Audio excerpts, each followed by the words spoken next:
আপনি যদি নিজের মেন্টাল হেলথটা ভালো রাখতে চান, মানসিক শান্তিতে থাকতে চান, সুখে থাকতে চান, আপনার কিছু ভীষণ মৌলিক বিষয় লক্ষ্য রাখতে হবে। প্রথমত, কখনোই অন্য কাউকে নিজের কম্পিটিটর বানাবেন না। জীবনটাকে কম্পিটিশন হিসেবে নেবেন না। তাতে কি হবে জানেন?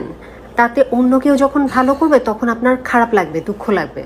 আপনি নিজের সাফল্যকে সেলিব্রেট করতে পারবেন না। নিজে কিছু অ্যাচিভ করলে, নিজে কোনো একটা ভালো কিছু করলে, নিজের লাইফে ভালো কিছু হলে সেটাকে আপনি সেলিব্রেট করতে পারবেন না। কারণ দেখবেন, জীবনে আপনি যত যা কিছুই অ্যাচিভ করেন না কেন, আপনার থেকে এক ধাপ হলেও এগিয়ে থাকবে আরো হাজার হাজার মানুষ। কথায় বলে না, বাপেরও বাপ থাকে, তেমন ভালোর কোনো শেষ নাই।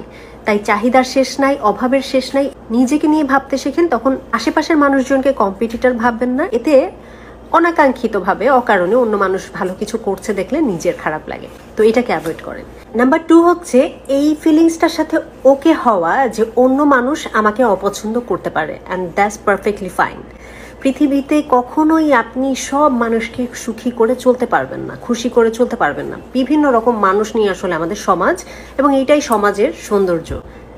এক এক মানুষের চিন্তা ভাবনা, চেতনা, বুদ্ধি এক এক রকম, এক একজন মানুষের ব্যাকগ্রাউন্ড এক এক রকম। সব মানুষকে আমি খুশি করতে পারবো না, ইটস ওকে। এই ফিলিংটা নিজের ভেতরে অ্যাকসেপ্টেন্স আনাটা ভীষণ ইম্পর্টেন্ট মেন্টাল পিসের জন্য। নাম্বার 3 হচ্ছে ইনফেরিয়রিটি কমপ্লেক্সে ভুগবেন না। একজন আপনার থেকে আরো 5টা ডিগ্রি বেশি নিয়ে এসেছে দেখে আপনি যে কিছু করতে পারবেন না, এর কোনো কারণ নাই। প্রত্যেকটা মানুষের ভিতরে কিছু না কিছু ইউনিকনেস থাকে, কিছু না কিছু এমন বিষয় থাকে যা অন্য 5 জনের ভিতরে হয়তো নাই। এখন আপনার ইউনিকনেস কি, এটা আপনাকে খুঁজে বের করতে হবে।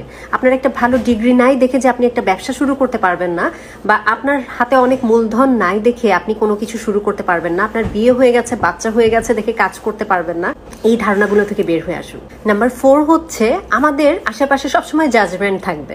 আপনি কোনো কিছু করলেও আপনাকে নিয়ে মানুষ জাজ করবে, আপনি কোনো কিছু না করে বসে থাকলেও জাজ করবে। আপনি যে কোনো কাজ করে দেখেন, তার সাপোর্টে কিছু মানুষ থাকবে, তার বিপক্ষে কিছু মানুষ থাকবে। এমন কোনো মানুষ নাই যে কখনোই কোনো জাজমেন্টের শিকার হয় নাই। তো মানুষের জাজমেন্টে কখনোই নিজের মন মানসিকতাকে নষ্ট করবেন না।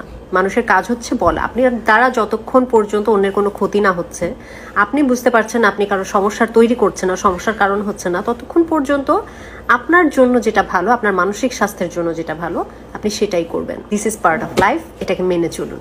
অ্যান্ড 5 নাম্বার পয়েন্টটা হচ্ছে ট্রমাকে কখনো এক্সকিউজ বানাবেন না। মানুষের লাইফে উত্থান পতন থাকবে, বিভিন্ন ধরনের আপস অ্যান্ড ডাউনস থাকবে। প্রত্যেকটা মানুষেরই কোনো না কোনো ড্রব্যাক থাকবেই। এই জন্যই আমরা মানুষ, ফেরেশতা না। এবং সেই ড্রব্যাকটাকে কিভাবে ওভারকাম করা যায় সবসময় সেই চিন্তা করবেন। মানে আপনার চিন্তা ভাবনাকে ইতিবাচক করা প্রয়োজন। সবসময় সমস্যার দিকে দৃষ্টিপাত না করে সমস্যার সমাধানের দিকে দৃষ্টিপাত করেন, দেখবেন জীবনটা অনেক বেশি পজিটিভলি লিড করতে পারবেন। আলটিমেটলি দিন শেষে বেঁচে থাকার আমার মনে হয় মূল মন্ত্রই হওয়া উচিত মানসিক শান্তি। আমি নিজে কিসে শান্তি পাচ্ছি, সুখী হচ্ছি, সেই দিকে দৃষ্টি দেওয়া উচিত। কারণ পিছনে টানার মানুষ অনেক পাবেন। সামনে এগিয়ে যাওয়ার জন্য না হয় নিজেকে নিজেই সাহায্য করেন।